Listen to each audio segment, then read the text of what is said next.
Ya, ada satu hal yang sering mengganggu saya ya. Mengapa terhadap fenomena yang sama, manusia itu bisa bereaksi berbeda? Mengapa juga manusia yang sama, orang yang sama, bisa bereaksi berbeda pada waktu yang lain? Apa sebetulnya yang mengendalikan manusia termasuk apa yang dia komunikasikan? Dalam kuliah hari ini kita akan melihat dan memahami peran budaya dalam komunikasi antar pribadi. Bahan kuliah yang kedua ini banyak kita ambil dari buku teks karangan Berko, Aitken, dan Wolfin di referensi ketiga ya. Untuk itu kita akan melakukannya melalui satu paradigma teater.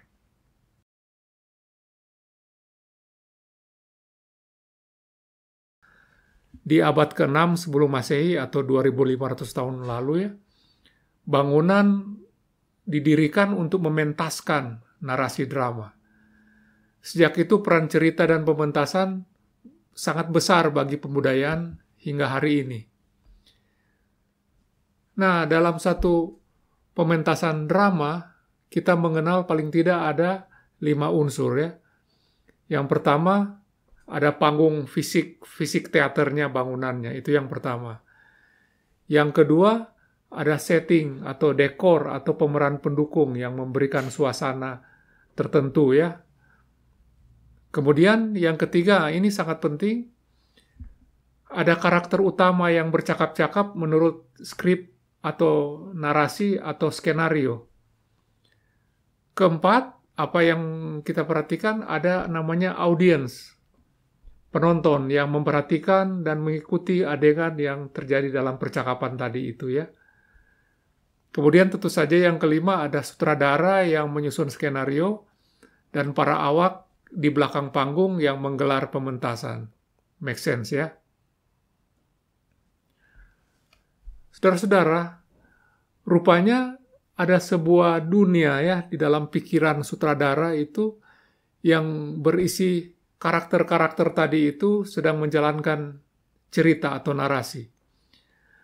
Maka dia pun menuangkan dunia itu, pikiran dia itu ke dalam katakanlah suatu naskah. Kemudian dengan penuh kompetensi, dia mementaskan peristiwa dalam naskah itu yang berasal dari pikirannya dia itu ke atas teater itu. Sehingga audiens ini bisa mengalami peristiwa yang dia alami dalam pikirannya. Nah, dalam satu pementasan, percakapan antar karakter itu menjadi medium sebetulnya ya bagi sutradara untuk menyampaikan pesan bagi audiens. Jadi, sutradara mau berbicara pada audiens, tapi dia tidak bicara langsung lewat percakapan yang dilakukan oleh karakter-karakter itu. Dan audiens itu menyimpulkan sendiri pesan tersebut tanpa merasa digurui. Gitu ya. Nah, semua peristiwa atau fenomena di atas panggung, termasuk percakapan dan perilaku yang terjadi itu, kita bisa analisa dan pahami dengan mudah dalam model teater ini, karena ini kita katakan ini dikendalikan oleh settingan narasi dan arahan sutradara. Jadi dunia di balik panggung itu yang real sebetulnya, yang ada sutradaranya, sedangkan panggung itu adalah settingan dan audiens itu berada di dua dunia itu ya, dunia real mereka dan dunia yang mereka ikuti di atas panggung. Nah, terpikirkah ya, kalau sutradara bisa memiliki dunia dalam dirinya ya, lengkap dengan karakter-karakter, tidakkah setiap orang kita itu juga memiliki dunia yang lengkap di dalamnya itu ya, dalam diri kita itu dengan karakter-karakter?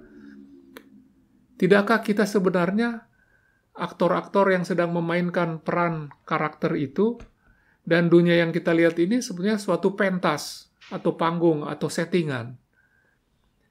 Nah, cara melihat yang terbalik seperti ini ternyata mampu menjelaskan banyak fenomena komunikasi personal yang terjadi pada saat ini ya.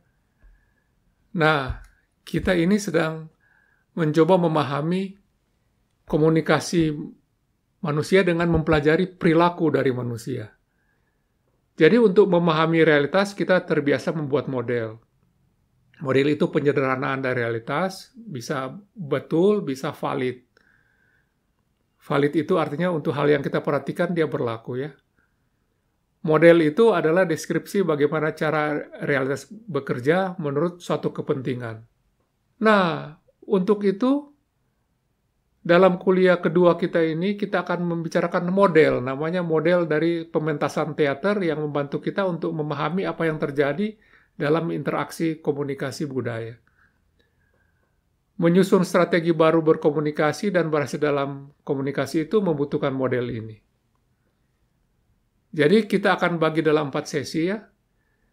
Sesi pertama itu kita membicarakan satu model percakapan internal kita di dalam diri kita itu. Kita sebut intrapersonal. Nah ini kita seperti berbicara seorang aktor berbicara pada sutradara di balik layar ya. Pada saat kita latihan atau di belakang panggung. Itu model yang pada sesi pertama. Pada sesi yang kedua, kita akan bicara tentang komunikasi antar pribadi dalam budaya yang sama. Ini ibaratnya kita berbicara sesama aktor ya, aktor dengan aktor yang punya bahasa sendiri ya. Kita sama-sama mengerti bahasa itu. Nah, itu sesi kedua. Pada sesi yang ketiga, kita akan melihat komunikasi lintas budaya antar budaya yang berbeda. Ini sama dengan berjumpa dengan aktor dari narasi yang berbeda ya, cerita yang berbeda. Atau kita berbicara dengan audiens yang dunianya tidak sama dengan kita. Pada sesi terakhir, kita menspekulasikan ada suatu kesadaran ya, bahwa realitas ini terbalik sebetulnya. Jadi ada dunia lain yang lebih kekal, yang real, ada di dalam imajinasi kita. Sedangkan apa yang kita anggap real ini ternyata temporer. Ini spekulasi ya. Oke, are you ready? Oke, kita mulai dengan kasus kita yang pertama ya.